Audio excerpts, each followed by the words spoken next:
বৈষম্য বিরোধী ছাত্র আন্দোলন চলাকালে হামলা সংঘাতে নিহত হওয়ার ঘটনায় শেখ হাসিনা সরকারের পতনের আগে করা পুলিশের করা মামলাগুলো নিয়ে প্রশ্ন উঠেছে। ৫ আগস্টের আগে বিএনপি, জামায়াত ও কোটা আন্দোলনকারীদের আসামি করা সেসব মামলায় এখন আওয়ামী লীগের নেতা, সাবেক মন্ত্রী ও কর্মকর্তাদের গ্রেফতার করে রিমান্ডে নেওয়া হচ্ছে। আইনজীবীদের মতে এমন অসঙ্গতি পুরো মামলাকেই দুর্বল করে দেবে। সাইফুল শাহীনের রিপোর্ট। সরকার পতনের এক দফা দাবি আদায়ে উত্তাল জুলাই।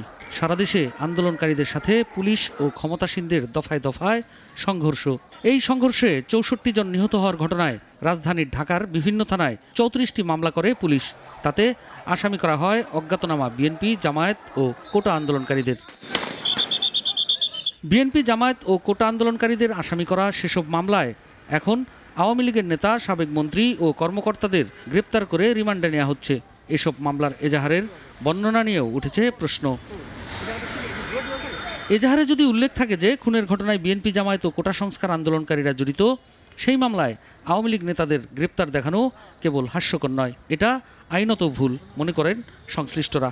এক ঘটনার সেটার পরীক্ষা না করে আরেক ঘটনার সাথে জুড়ে দেওয়া, এটা তো অত্যন্ত গর্হিত কাজ। মামলা তো নিঃসন্দেহে দুর্বল হবে, আসামি তারা সাজা পাবে না, এটা অত্যন্ত বেআইনি এবং অন্যায় কাজ।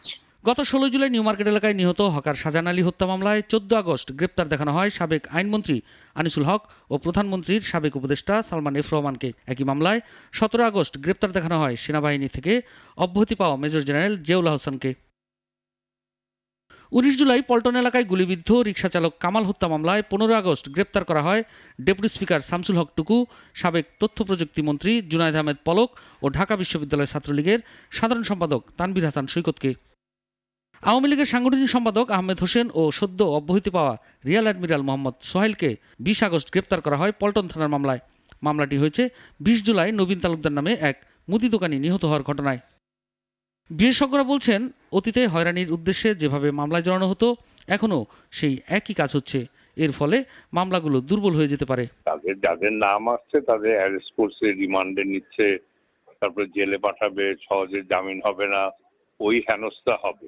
মানুষকে তো হেনস্থা করার তো বিচার ব্যবস্থার কাজ না। বিচার ব্যবস্থার কাজ হলো সাক্ষী প্রমাণ হাজির করে তাকে শাস্তি দেওয়ার ব্যবস্থা করা। এসব মামলায় দোষী সাব্যস্ত হয়ে শাস্তি হওয়ার সম্ভাবনা খুবই কম।